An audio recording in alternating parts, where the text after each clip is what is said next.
Hello guys, ito. I-repair natin yung bracelet ng apo ko. Yan. Putol daw, tanggal daw eh. Yan, kakabit lang po natin ganun. Para magamit po ng apo ko. Yan.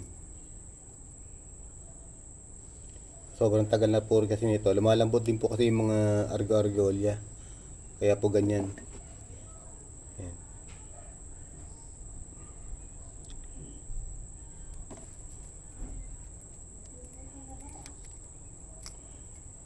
Yan, kakabit lang po natin ganun yan para maano natin agad yung ano.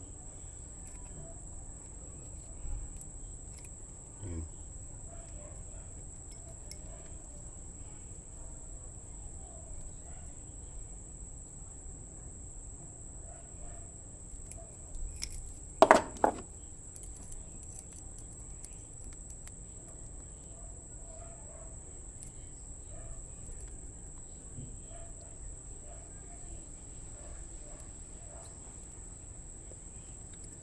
Ano po, nagkapit na po natin.